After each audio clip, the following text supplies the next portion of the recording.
Welcome back, everyone. Welcome back to you. Thank you. I know, but welcome back to the class. We're in a bit smaller because there was a little rain and scared people. But see, the rain cleared. The rain cleared, and people are still coming in.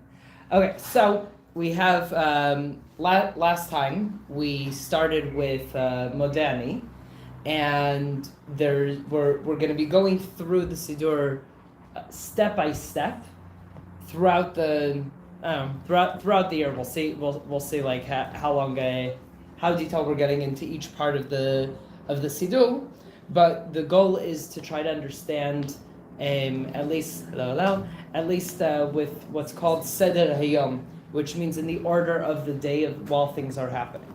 So Modani, the one thing that I realized I wanted to mention that I forgot in the end of last class was there's something that Maimonides brings up, the Rambam. He says that Modani has 12 words, and it divides into 3 sections. And Maimonides, besides being a great rabbi, he was also a medical doctor, and he brings this as a medical reason for how you should get out of bed in the morning. He said that if you jump out of bed in the morning, you have a higher chance of passing out. And the people with low blood pressure, if you stand up too quickly, you can pass out, you can fall over. So he says that the first 4 words should be said while you're lying down, the second 4 words should be while you're sitting up, and then the last 4, when your feet are already on the ground and you are in a standing position. So just another interesting perspective on the Modani. Get you up big quicker. Huh? Get you up big quicker. Well, he wants you to get out of bed slowly. I guess, but like I said, when I'm like still lying down. Okay. So you're saying for you it's quicker.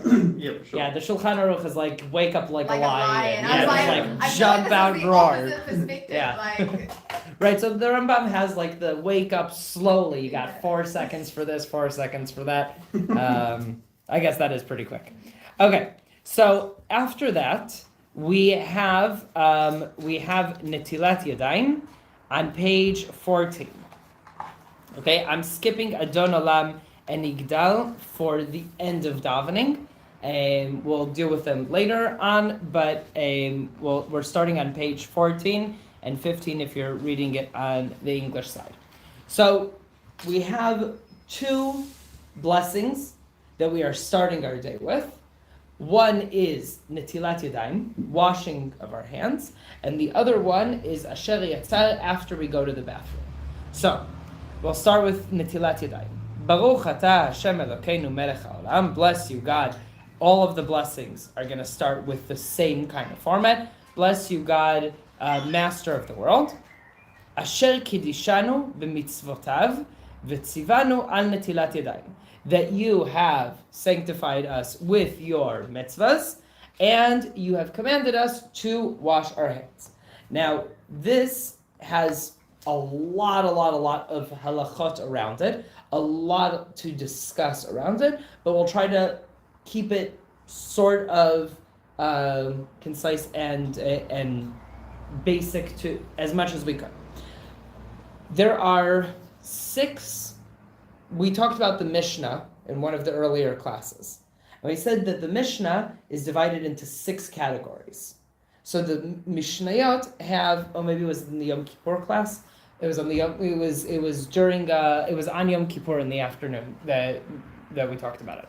Okay, so the Mishnah is the discussion of the oral Torah, and everything is divided afterwards by Rabbi Yehuda HaNasi. He is the last of the Tanaim, okay, of the Tanaic period. And at that point, he divides the Mishnah by going around and compiling all of the different discussions that were happening and writing them down, something that was never done beforehand, because writing down the oral Torah in a way stunts its growth and stops the dynamic aspect that the oral Torah is supposed to have.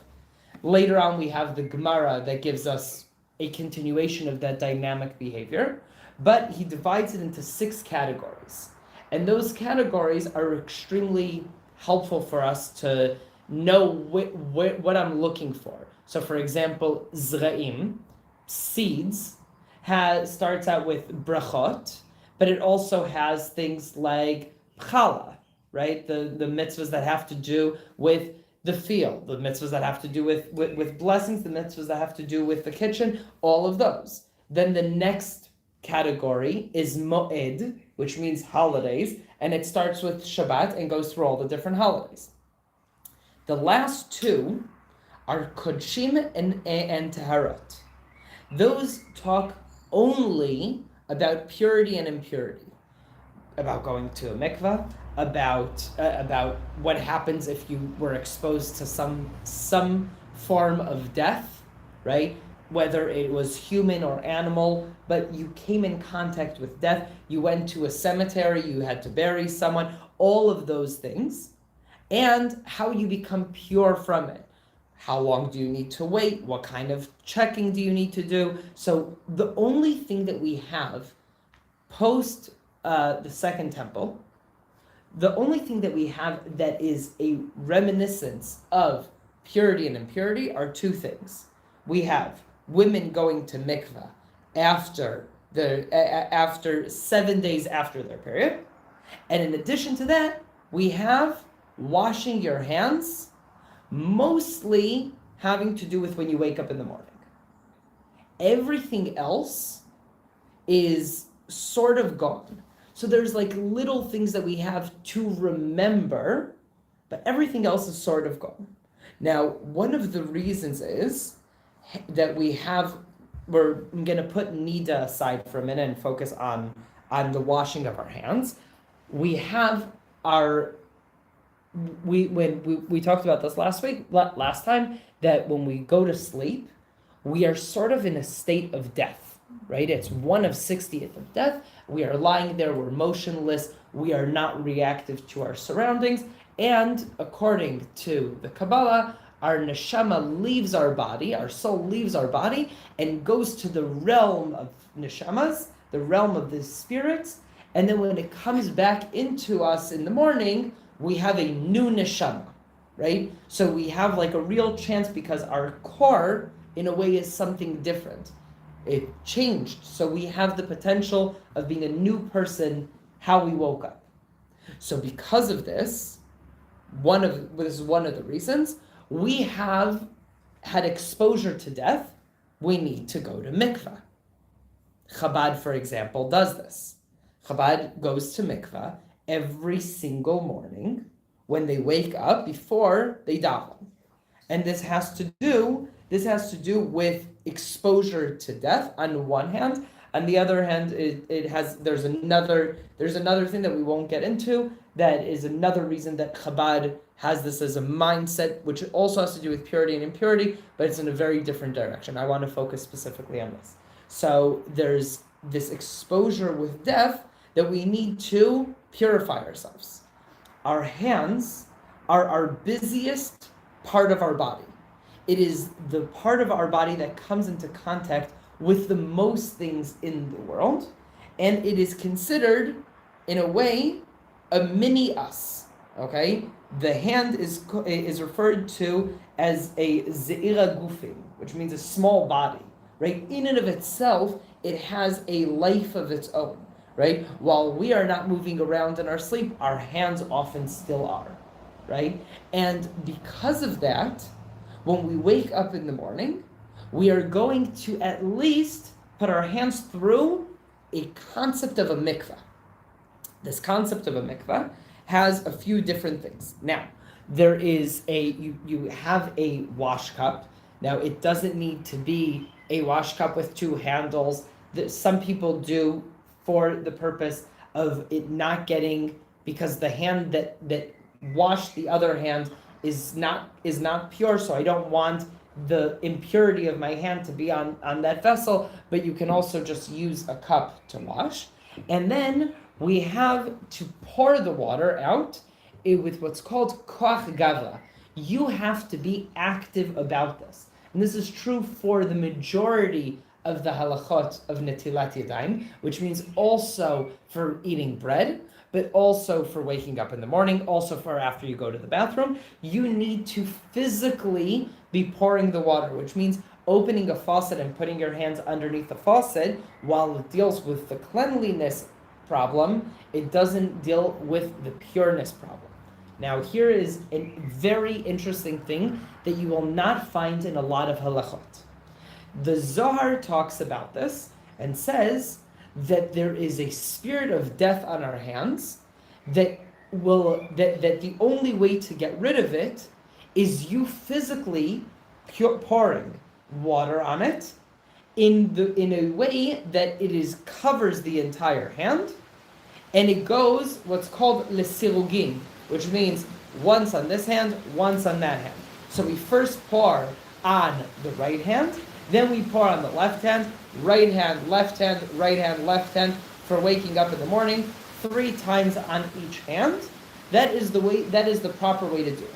Now this is how the Zohar says, and it is rare to find in any place in halacha that we say we are going to do something because it is affected from the spiritual realm.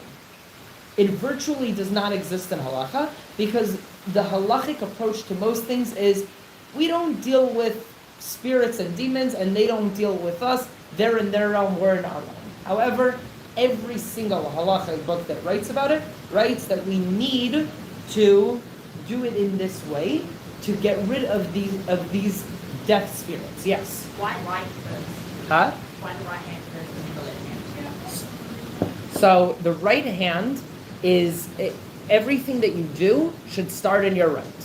Yamin Hashem Asachayil, the right is dominant and represents strength and power. Now again, when you get into the mystical side of things, the right has a side of chesed, of kindness, as opposed to the left, which is more harsh. Yeah. I've always wondered how this would affect lefties. So, Shouldn't it be the reverse? virtually all halacha ends up having that lefties have to do it on the right hand as well. There's very few exceptions. For example, lefties would put their tefillin instead of on their left hand, on their right hand. But almost all other things, lefties have to do like righties because it has nothing to do with their preference. It has to do, right? So like for wrapping your tefillin, it would be physically difficult for them, but your heart is still on your left side, which is one of the reasons that we have the tefillin on our left arm facing our heart, right? So there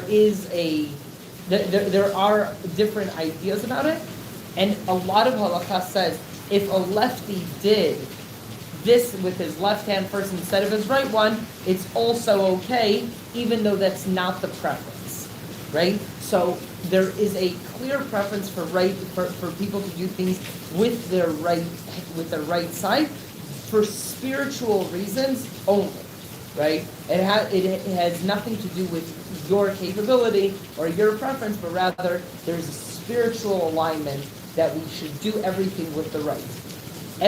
All of your turns, it says, Kol pniyotcha yihu liyamin, right? You're at a fork in the road and you go, which way should I go? Go to the right, right? There's a natural inclination that the right has something naturally better in it on a mystical side, right? Is it always true? No, it's not always true. Sometimes you should make a left turn, right? But there is something mystical and spiritual towards the right? Something creative about the left. Okay, it does exist. I have another question. Yeah. You said about physical, Mhm. and then you said with the heart. It's very specific. We have a friend that his heart is on the other side. Does it mean he needs to put the feeling on the other side? That is a very interesting thing. So as a general rule, whenever there's mutations of anything, we say you still go according to the rule. So for example, we know tuna is a kosher fish. We know salmon is a kosher fish. If I'm swimming and I see a school of salmon and I'm spearfishing and I hit the one salmon that has no scales, is it kosher? right? It has no scales. The rule is they need to have scales. No, salmon have scales, right? The fact that this one did not have scales, if it is a salmon, right, does not make it leave that rule. So the same applies for this kind of idea. The general rule would be you do it on the left because the right is dominant, and it's a lot more about that in the aspect of tefillin. So we said we're washing our hands, and this we do as we do this in the morning, as early as we possibly could. Now, some of you may have heard that there's a custom that was very, very popular outside of Israel and in Haredi parts in Israel, that there is a basin by your bed, and that you wake up and you wash your hands, and then you say Modeh, right? This had to do with the fact that you don't do anything before you wash your hands. But then do you say the blessing and then you say Modeh? Or Yeah, so all of the questions of how we say the blessing divides between Ashkenazim and Sfaradim as a general rule. There are different of opinions also for Sfaradim, also inside Ashkenazim, of is it the right thing to do? So the two main questions are, am I making the blessing for washing my hands as part of my morning routine or as preparation for davening? Okay? Because I can't pray if my hands are still in the realm of death, or even if I don't want to go into the mystical side of things, and I don't want to go in that, if your hands touch things that are not clean, right? Whether you are touching parts of your body that are covered, or if you are even scratching inside your ear, picking your nose, scratching your head, any of those things that you would have to wash your hands at least before you daven, right? Then that is the question of when you're making the blessing. So Sfaradim, the majority of opinions, while it's not all opinions, it's a very interesting topic because it's something that Ashkenazim and Sfaradim have two different opinions about, and it's not all Ashkenazim agree and all Sfaradim agree in this kind of way. But the majority of Sfaradim say you wash your hands in the morning after you go to the bathroom, and then afterwards, when you get to shul, then wash your hands again and make a bracha then. Okay? So you're washing your hands because you're not allowed to touch your eyes, nose, mouth, ears, anything that would allow this evil spirit into your body through any orifice whatsoever. But the reason for it has to do with prayer. So therefore make the blessing with prayer. And that's why you'll see in a lot of Sfaradi Sidurim that these blessings are already in the part when you're in shul, as opposed to for Ashkenazim where it's in the morning routine, which is I'm waking up, I go to the bathroom, I wash my hands, then I make those blessings. I said Modeh beforehand. So pretty much that would be pretty much the approach. Yeah. Sorry, can I put my hand up? No, it's all good. It's all. What do you do if, for example, you work the night shift and sleep during the day? Do you say Modeh when you wake up for the night shift, or can it only be said during a specific morning halakhic period? When are you going to bed? We could use me for an example. Let's use you for an I example. used to get off at 5 o'clock in the morning and get home at 8:30 in the morning. Okay. So anytime before 10. So anytime before 10. So the rule with that is if you said Modeh in the morning and all of the blessings of the morning, until you go to sleep, it is it counts for that day, right? So if I went to sleep in the middle of the day, I wouldn't wake up and make these blessings again. I would wash my hands again, but I wouldn't make these blessings. As the blessing for washing your hands, you only say it once per day, unless you are eating bread, and then that's a different one.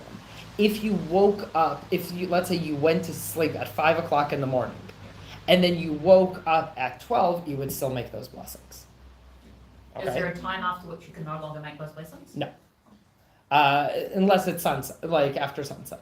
right? But there's the classic example is Shavuos, right? So people there's a widespread custom to stay up the entire night and learn Torah, and then the question is everybody's in shul, and no one can make any of these blessings because no one went to sleep that night. Right, and you can't say modani, and you can't you can't wash your hands and make the blessing, and you can't say birkot Torah, birkot shachar, nothing. So what they have is usually they'll have someone who didn't make it the whole night. I know it's crazy. There's some people who don't manage to stay up the entire night and learn, but they find this one person. It's a shocker. And so someone comes in every shul and will make the blessings, and everybody says amen after them. And then that would count for you for the entire for that day as well. And then we all went home afterwards, went to sleep, and woke up for lunch at 3:00 in the afternoon. Awesome. Okay, so we wash our hands. We wash our hands in the morning, and then like I was saying beforehand, there are difference of opinions of at what point you are saying the blessing. Ashkenazim, which is what the majority of us here are in the room. Sorry, Ronnie. Okay, but the majority of us, the way that we do it is out as part of your morning routine. What I do is I say Modeh in the morning. Then after I go to the bathroom, I say the bracha for Netilat Yadayim and the bracha for Asher Yatzar. That is the order. And then afterwards, if I'm going to shul as opposed to davening in the house, then I will wash my hands again before I daven, but I do not say a blessing for it. Okay? So again, this blessing, you say it one time for the entire day. Doesn't matter how many naps you're taking during the day. Doesn't matter how many times you're going to the bathroom during the day. This one has to do specifically with waking up from the night. Yes. Apparently, a question. Oh, go for it. Great. What happens if Yeah. you basically like sleep in two chunks? Say you sleep for like 4 hours, then you're like awake for like 2 hours, and then you go back to sleep and sleep for another 4 hours. At what time? Assume that the first one is like 10 to like 4, and the next one's like 6 to 10. You're not, so as long as you are not, as there isn't sunrise in between those, right? So if you woke up in the middle of the night, if you wanted to eat or do anything, you do wash your hands, you don't make a blessing on it. Do you say Right. Modeh? No, you don't say Modeh before sunrise. So you would wake up so if, let's say at 4:00 you're awake, it's clearly still night.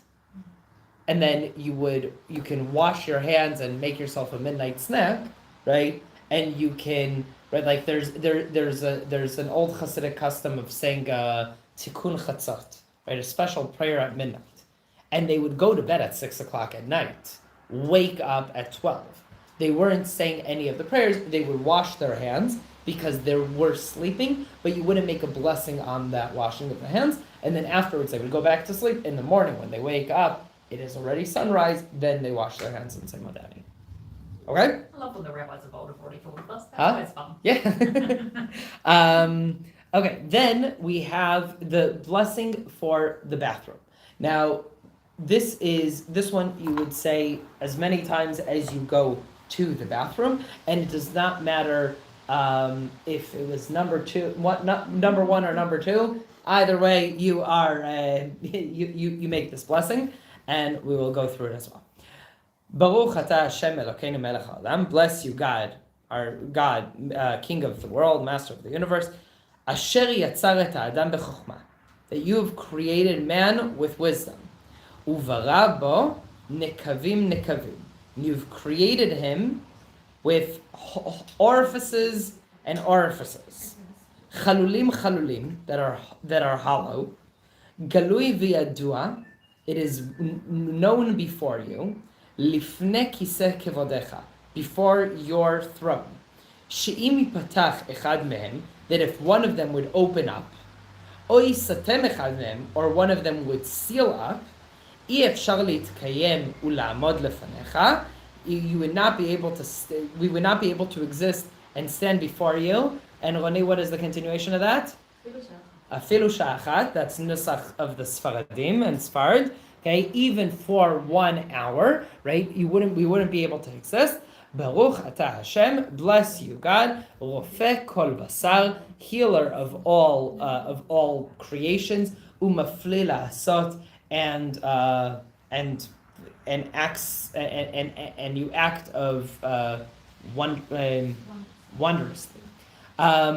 This blessing is hard for people to understand until they understand it, and then they never forget it, right?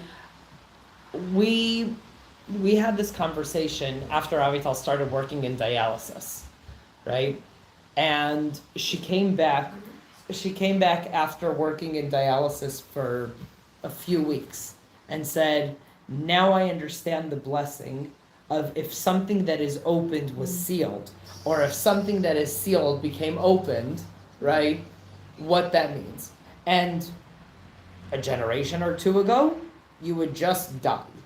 Now, you just suffer, right? Like, now you just go through treatments 3-4 times a week. You're going there. It takes up your entire life, right? And you're just waiting for a kidney transplant. But that is an insane thing that beforehand you would just die, right? And this whole prayer is a blessing to God, realizing how amazing the fact that we are, how delicate we are, right? And how miraculous every single thing is. Now, one of my favorite prayers that we have is in the Amidah. We say in Modim, we say, Al nisecha shebechol yom imanu. We're thanking you, God, for the miracles that you are doing for us all the time, right? Like the constant miracles. And it's so easy to forget that, right? And we'll talk about it a lot more when we get there. But if you had to think of a miracle, right? What's a big miracle? People would go with like the splitting of the sea, right? Like that's an insane miracle, right? But how about the fact that a baby's born, right? How about the fact that, 1 out of 1 billion sperms reaches an egg, right? And manages to survive and go through the entire incubation system that it needs to, and then it is born healthy and becomes a grown-up, right? Like the chances of that are substantially smaller than a splitting of the sea would happen again. On a mathematical basis, right? Like, you can calculate it. I've had an actuary already do this once, okay? He did it for fun. He's a rabbi and an actuary, and he did this for fun, okay? But it was the chance, what it was the splitting of the sea. It is a tsunami and a hurricane hitting in the same place in the same time, right? And what are the chances that a specific sperm gets to an egg and goes through all of this? It says, the numbers are not in our favor that we should exist. But we're here. And the fact is that the more you know anatomy, the more you should be surprised that we're here at all, right? That we're existing. Because we're sacks of meat that it's unbelievable that we can exist, right? And we start out our morning, with this blessing, and then we say it throughout our day.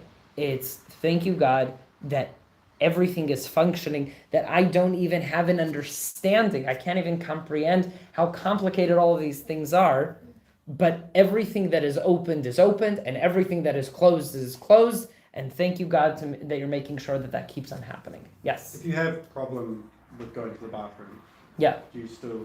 100%. Well, what about somebody with Crohn's? So Or do you yeah. Alders have Crohn's, IBS, or something. Okay. You're free to. Yeah. But I mean, like specifically somebody who's like had a surgery where there are things that aren't supposed to be closed that are closed. It's like diagnostic. Yes. There was, during the Holocaust, there was a question that was asked. I don't remember who the rabbi was, but there's a few of these books that are wandering around the world of questions that were asked in the Holocaust, and one of them was, there's a blessing that we say of thank you, God, that you didn't make me a slave. Do we say it during the Holocaust? Right? Like, actively being asked in the Holocaust, do you say, thank you, God, that I'm not a slave? Right? And the answer is yes. Right? It's not necessarily just about you. Right? The majority of the prayers, and you'll see it again, the more, because right now we're on the outside, the fluff of davening, right? It's like everything on the outside, everything that's surrounding it. The core of what prayer is the Amidah, right? Whenever in Judaism it refers to tefillah, to prayer, it's always talking specifically about the Amidah. And then the Shema has its own status. But everything around it is like layers and layers and layers. So the more you get into it, the more you realize that virtually all of our prayers are in the plural, right? And we're thanking God that God created man and did miraculous things. Do you say this when you are going through active dialysis? 100%, right? It's like, it's not about you specifically. And there's a lot of questions about this of, does a convert say that you didn't make me a guy, right? Like a non-Jew? And the answer is yes, right? Like we'll get to that next week. Right, but there's a question about the status of these blessings, right? And is it just you? And there are opinions that say yes. For example, the Rambam says that we make this blessing when you hear the rooster, that God gave the rooster the knowledge to differentiate between morning and night. So if there are no roosters where I live in a city and there's no roosters and I do not hear it, I do not say the blessing, right? Yes? Then why is there an alternative blessing for women for the...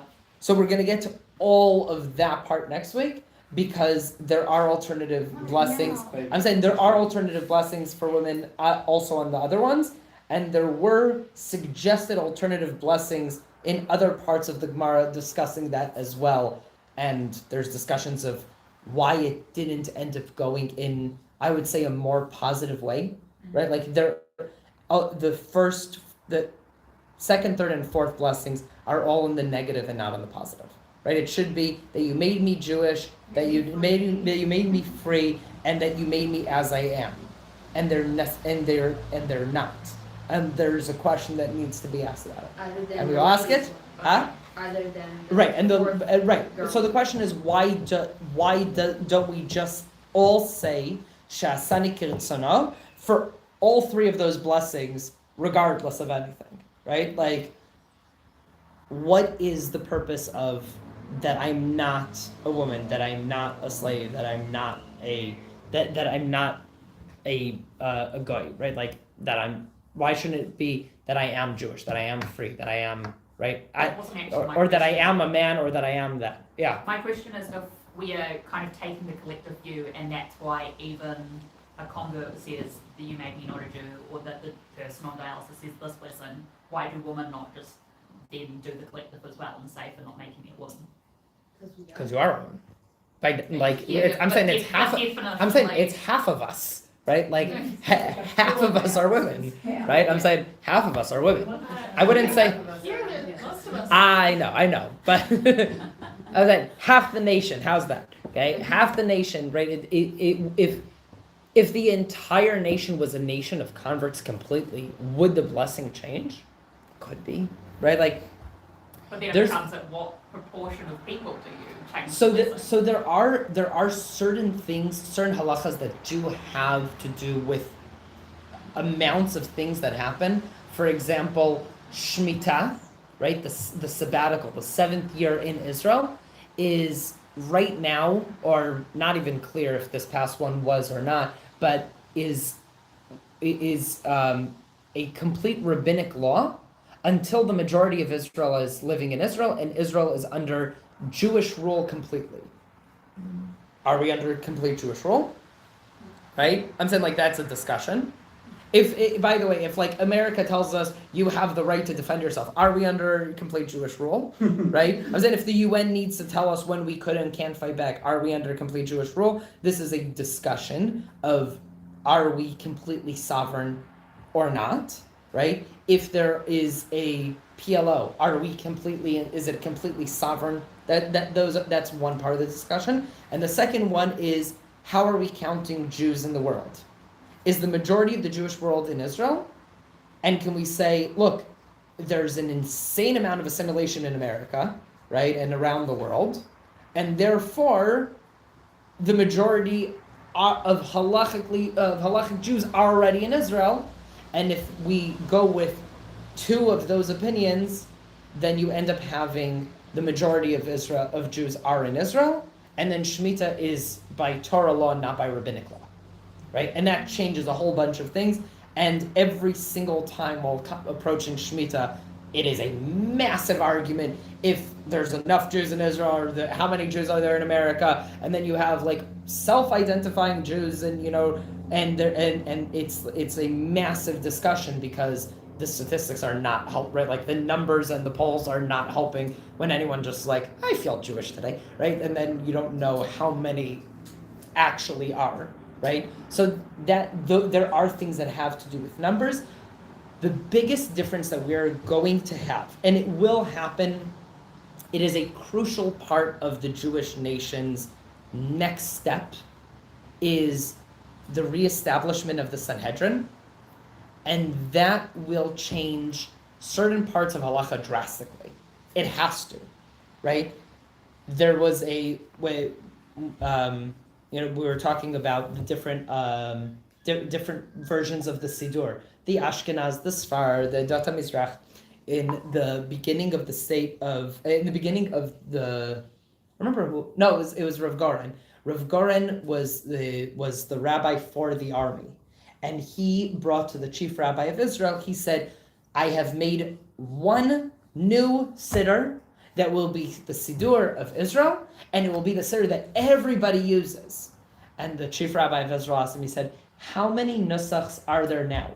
And he said, 17. He says, okay, now there's 18, right? You haven't solved the problem. You have created another nusach, right? XKCD meme about the same thing, but with like apps. Yeah.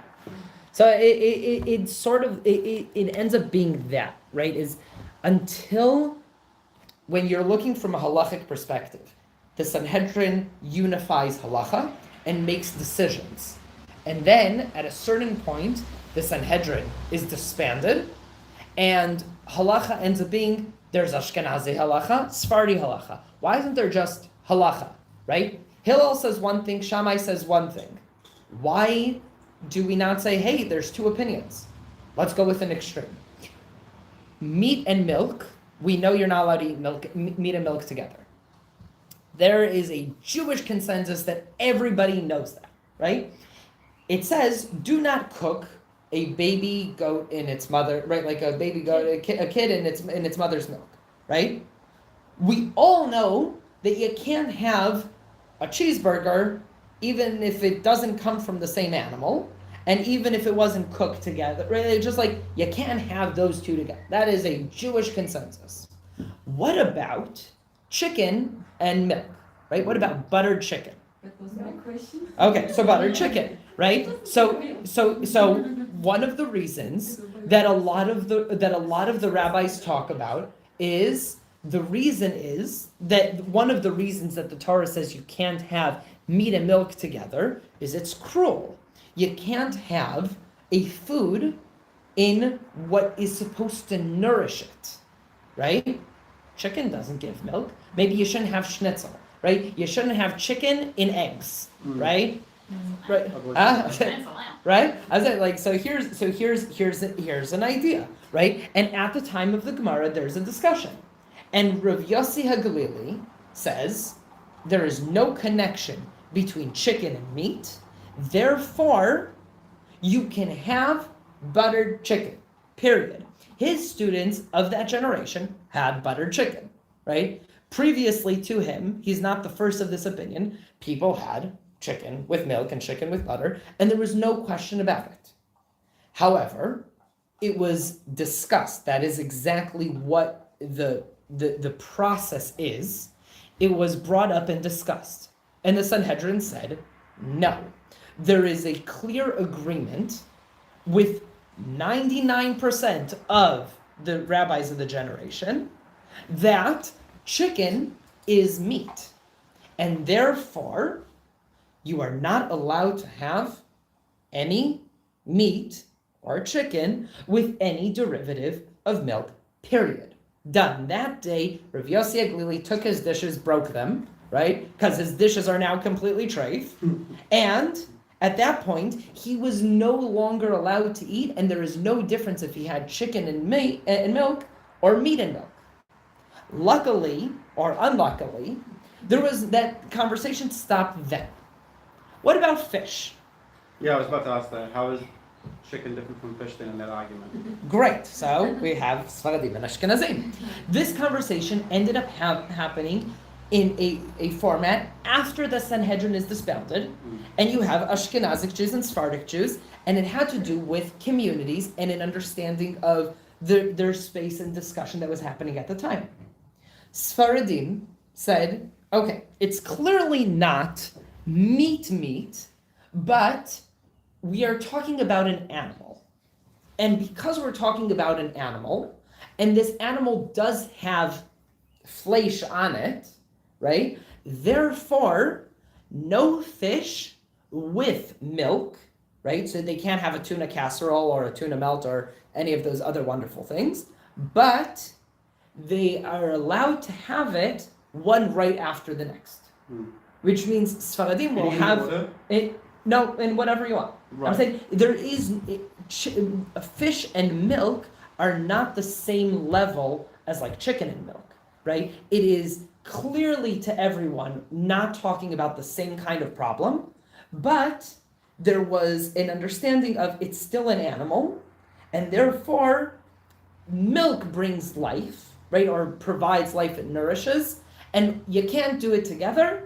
But because it wasn't discussed and agreed upon in the Sanhedrin kind of form, therefore you can have fish and then right afterwards have milk, or you can, there's no problem with it whatsoever. Ashkenazim said no connection whatsoever. Enjoy your tuna melt, right? Like, completely fine. Yes? So there are two things I would like to add. Yeah. As a Sephardic person. Yes. Yes. As a resident party in the room. We would like some input. Yeah, so we do eat fish and then milk, or the other way around, but we do change our forks or our plates. Some of us, not all of us, some of us. But it doesn't mean, like, we're not looking at people eating tuna casserole or whatever Right. as like, oh, it's trick, No. It's just, it's a costume. So it's not like super forbidden like milk and Right. meat, but it's just. If you get rice on Passover, so you know, right? Specifically, I don't. Right, she Not married my an Ashkenazi and I, No, even but also my beforehand? family Oh, don't eat man. no rice and no chickpeas. Yeah. You they make also it run Kenya, out. like a salad. No, at Pesach. Yeah. This in Hebrew is called, you've gone bald on both ends. Right? In Hebrew it's Yatzata kerech mekan u'mekan, and it comes from the Gemara of why you shouldn't marry two women. Because you'll marry a young woman, and by the time she gets old, you'll decide you'll take another wife. And both of them would like you to look the part. So the older wife wants you to look old, so she plucks out your black hairs. And your newer wife wants you to look young, so she plucks out your black hairs. And now you're bald, right? And that's where that comes from. No, yeah. I need the sentence so you know where it comes from. Yeah. So as soon as we'll have a Sanhedrin, there won't be Ashkenazi and Sephardi halacha. There'll be halacha, right? And this will end up changing quite a lot of Jewish law, including very likely some of the prayers automatically, right? That's how we got there. Right? And it was. I needed to know how I got there. I'm like, now I remember what I'm talking. Would they still be like Kohanim? Yes, so Kohanim, Levim, and Stay. Israel will still So the stay. prohibitions on Kohanim, that still. That will exists. still be Yeah. there. There will be so a lot of this is still speculation, right? But there are certain things like kitniot, right? Kitniot is a massive discussion. There is an objective reality. The question is, in that objective reality, are Ashkenazim right? Are Sephardim right? Or is there a middle ground? Okay? One of the reasons, without getting too much into the story of kitniot, is the woven bags that were used for the same types of, were used for all grains, and they were being passed around. And then later on, you would be taking your rice and cooking it, and you would accidentally cook wheat as well. And because anything leavened, it becomes problematic, and especially from these 5, right? From the 5 grains that you can make bread out of, and it does not, it doesn't diminish in other things. So, for example, you have a drop of milk that falls into a big pot of soup. It's 1 in 60. Okay, chametz is in an ocean of chametz, right? It's still right, like it's all chametz, right? It never disappears, which is why people go crazy for Pesach when in the rest of the year they'd be like moderate, right? As soon as Pesach comes around, everybody loses their what? Everyone, hooray. It's insane. So when we get to Pesach, we'll talk about Pesach and how not to be crazy. Yes. Could hypothetically the new Sanhedrin comes along, can they change decisions of the previous one? Yes. So the Sanhedrin, the halachic rule is no Beit Din can cancel out what the Beit Din before them said, unless they are bigger than them with wisdom and with with number, right? So considering that they will not be able to cancel out anything that was Sanhedrin, right? Anything post-Sanhedrin, they would be able to change and unify, right? Like, that will be a change that will happen, right? So, kitniot is going to be one of those things that everybody's going to ask, like, right? It's like, who is right, right? So, when things are industrialized, by the way, if you go into, like, the bags in Israel of sugat, which they do all the grains, you can open up a bag of rice and once in a while find a grain of barley. Right, like it does happen. It's not for no reason, but for example, we hold. This is how my rabbi holds, and this is how we do Pesach. Is we use things that derive from kitniot that are not kitniot, which means we use things. I know it's like. You have to say like corn syrup is fine because it's a derivative. So nothing that is the core ingredient. Okay, so you can't have things like corn syrup or things that are that in a form of flour, right? Like rice flour kind of thing in a way that it's that kind of derivative. But in Israel, like you'll go and you'll buy snacks or right, like chocolate bar, and it says like the 5th ingredient is an oil that came from a questionable kitniot, right? That's not a problem. Right, so there's a lot of things in larger Jewish communities that are accessible now, and it says it derives from kitniot is fine. If it is kitniot themselves, it's not. Like if it's listed as like one of the allergens. Correct. You wouldn't hold that as kitniot. Correct. But you wouldn't be able to you can't have rice. You can't have rice cakes though. Because rice cakes, the way that rice cakes are made, even for Ashkenazim that hold by kitniot, it is just something crazy that people do not know. But you can have rice cakes. Rice cakes like the puffy ones? So like corn thin things? Right, the rice ones, Yeah. right? So Yes. the ones, as long as it's in a factory that is kosher, right? Which means you know that there's nothing else. Interesting. It's not leavened.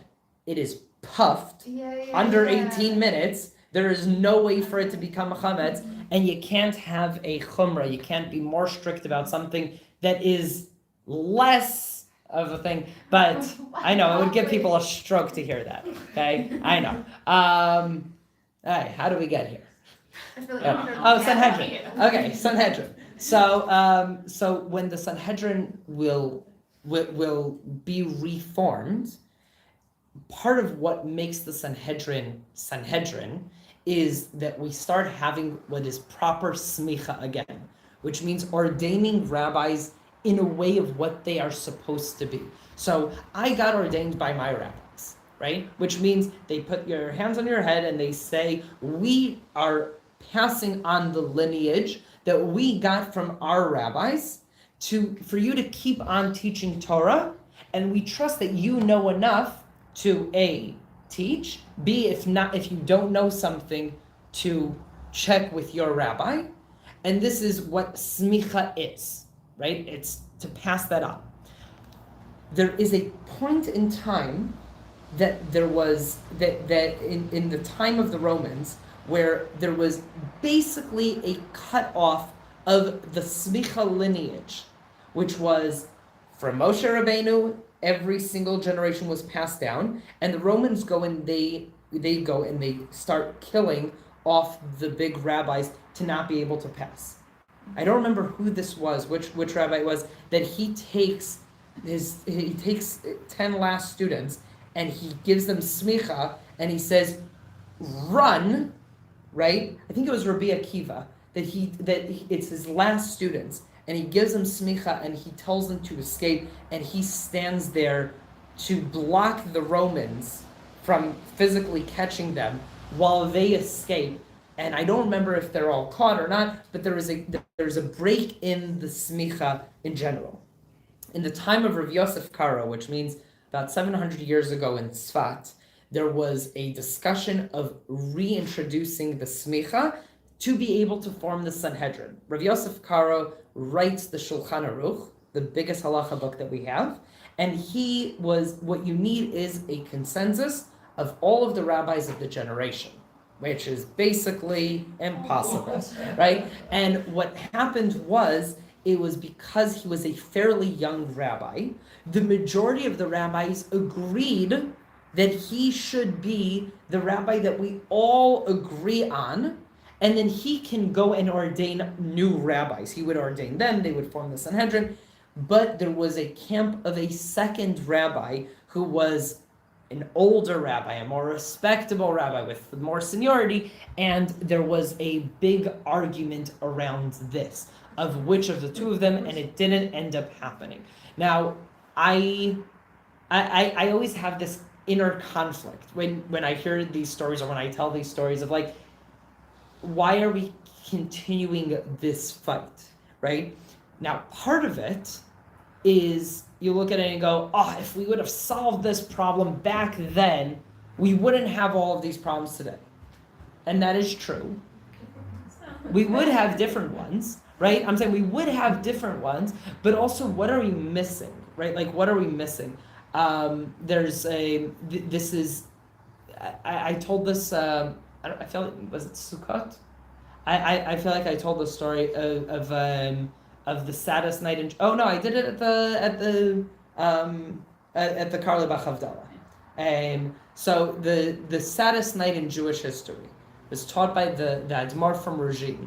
He would tell the story, and Shlomo Karlebach told it in his name, and he says the year is 1490, and the Jews of Spain are trying to decide to send a delegation to Israel to see if they can buy the land of Israel from the Turkish Empire.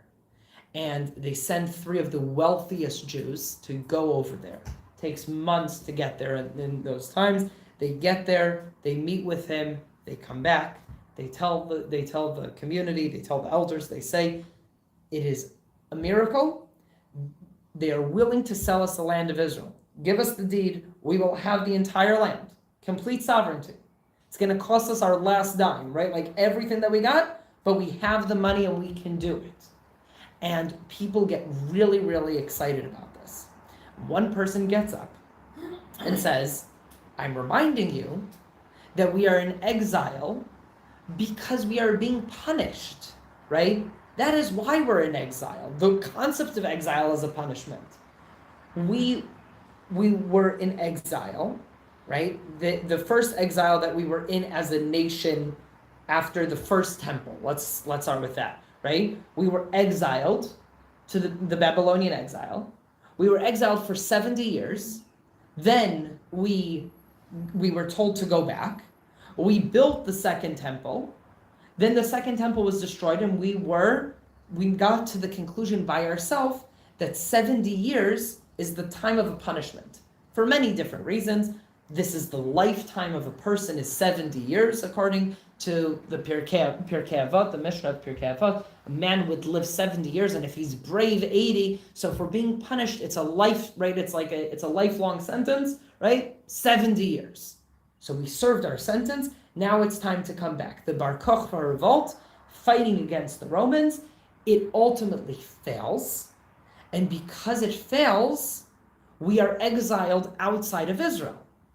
The rabbinic decision of that generation was, just like God tells Noah to go into the ark, and it's not for him to decide when to leave, and just like we have in other places, the same kind of thing of you don't get to decide when your time out is over, same is over here. We do not get to decide when our punishment is over, when our time out is over, and therefore we will stay in exile until there is divine intervention. The divine intervention with the first temple was Hatzarat Koresh. Cyrus the king tells us to go back.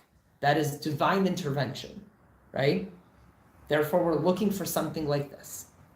And when we're looking at this, But isn't it another divine intervention? that was exactly the argument, right? So one person gets up in the room and says, no, right? Like, it's not time. We need to basically be pushed to this, right? And we don't get to decide when to leave. The year is 1491, and there is an agreement in the room that they will gather again in a year's time. And at that point, there will be a sign, positive or negative, and they will make a decision. 1492, expulsion of Jews from Spain, all of their money is confiscated, right? Now here's how you can look at the story in two different ways, right? Some Jews, for example, the Satmar kind of perspective is, you see, we tried to go back to Israel, and God stopped us and exiled us further, right? Here is the proof that we weren't supposed to come back. And then there's the perspective of we missed an opportunity, right? And the question is a massively long, right, like discussion in this matter of what is the goal of the exiles? What is our goal as a nation around the world? One of the answers comes from a few weeks ago in the Torah, which is v'nivrechu becha, and the nations will be blessed through you. God promises Abraham that the nations will be blessed through him. That is the classic understanding. There is a very nice understanding that I like that comes from the agricultural world. Nivrechu comes from the word havracha, which means to bend like a knee. And that is a term in agriculture, which means when I want to plant a tree and I want it to reroot in another way, I'll take a branch, I'll put it in the ground, it will sprout new roots, and it will come out that way. And this approach says that the Jewish goal is to do what? To go around the world and learn the nations, and by learning the nations, we become the nations in a way, and then we are all representatives of the nations. We are the last Egyptians in the world, right? We were exiled. We were in Egypt. God kills the Egyptians on the Sea of Reeds, and we are what remains of them. In other words, we take the best that Egypt had to offer, and that, in essence, becomes part of Judaism. What did we take from the Egyptians? What did we take from them? Huh? Spices. What do we take? What explicitly in the Torah? Okay, we took gold from them, right? The gold that we took from them was used for two things: for building the temple and for the golden calf. Right? Also fabulous. Right? So here's the thing. There is good and bad in the Egyptians, right? Yeah. What did we take? Well, we left the golden calf. We throw that aside. We elevate what's left into the temple. we also bring offerings from those cultures. That wasn't inherently a Jewish thing to bring offerings, right? It comes from the nations around. It becomes an elevated part of it. The Zohar refers to tefillin as something that we took from the Egyptians. He says that the Pharaoh's crown, right, and the tefillin have the same aspect, and the mummification of the way the Egyptians mummified is what we do when we are wrapping ourselves. The Zohar looks at it and says, and the spiritual balance, we took something impure from the Egyptians and we purified it into Judaism. There is an archaeological basis to say that tzitzit come from the nation of the Girgashim, one of the 7 nations that was living in Israel at the time, right? And we have this as a reminiscence of their culture. We do all these things, we go through the world and we collect from them. So when we go to different places, we are the last of the Romans, we are the last of the Greeks, right? These nations became Christianity, right? They were taken over and one empire falls and the next one comes, but being exiled and taking from them something ends up being one of the ways that in this mystical approach that is our job in the world. And why is that so important? Because when Roni and I argue, right, we are arguing on behalf of the nations that we have come to represent. The only difference between an Ashkenazic Jew and a Sephardic Jew is the nations that surrounded us, right? And spices, okay, right? And flavor, and right, like, and warmth and love, and right. But the difference when a Moroccan Jew and a Polish Jew are standing there and arguing, right? It is, in a way, on behalf of the Polish people and on behalf of the Moroccan people, right? Because on the Jewish level, we agree. So what's our differences? The nations that we come from. According to this approach, Jews went through the entire world to become the proper UN. We're supposed to represent God to the world and the world to God, right? And I really don't remember how I got here. Oh, no, yes, great. Sanhedrin, Rav Yosef Kara. With this, I'm finishing. Okay, thank you for bringing that back. Okay, so the question of, was it a horrible thing that in 1491 the Jews didn't leave Spain and go and buy Israel? Was it a terrible thing that there wasn't, right, like, if that would have happened, we would not have had the majority of North African Jews, right? What is the implications of not having North African Jewry? It would mean no spices, no love, right? It means everybody ends up being Ashkenazi, right? It's kind and of... no Moroccan weddings, and that would be sad. And that would be sad, right? Now, you make a lot of waves here by yourself, okay? Okay, the representative of all Sfaradim. So if all of Judaism ends up being Ashkenazic Judaism, what are we missing besides everything, besides the love and the spices and the culture? What are we missing? We don't have a touch of, we didn't touch a majority part of the world, right? Like a major part of the world that isn't touched, right? I'm saying Northern Africa, the 10 tribes that are exiled around Africa, around Asia, right? Like that makes a difference. And part of this is an understanding that if the Sanhedrin was agreed upon 700 years ago, we would have a completely different history of the past 700 years. There would have been decisions that could not be overturned for better or for worse, right? Think about it from a perspective of when the Sanhedrin will be formed today, With everything that is happening in the world, the realities have changed.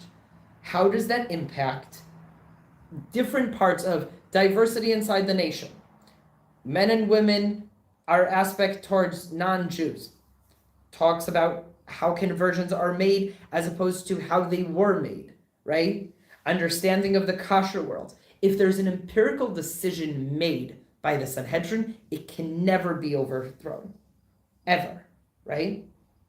And history still needed to happen. Now that we're in a very different type generation, a generation that is very, very clear in many ways that we're there. We're getting really close to Mashiach, to the redemption, to Geulah, right? All these things are here. We feel it in the air, right? Then you start needing to have some things that are more concrete and less up for opinion and discussion. Because right now everything is opinions and discussions. But when certain things need to be more black and white and start taking everything, right? What do we call this generation? Generation of kibbutz galuyot, right? Taking everybody from all of the exiles. That is not only the people, it is the halacha, it is the literature, it is everything, and saying, now we have, right, we were going like this, we branched out, now we're coming back. We're coming back because we've collected, right? It's your gap year after college to go and get experience so that you're not stupid teenager going and doing things in the world, right? You go out, you live a life, and then afterwards you're right? Every Israeli does this. Every Israeli after the army or after Yeshiva goes and travels so that you get life experience. You come back and go, hey, I have a different perspective on the world. People right? do really hate us everywhere. People don't. It's really amazing. It's really amazing. Because Israelis go to India and Indians, okay? But yeah, there's a lot to discuss, and as won't come any surprise to you, I am really surprised that we only managed to finish this little. So next week we'll start with Birkot HaTorah.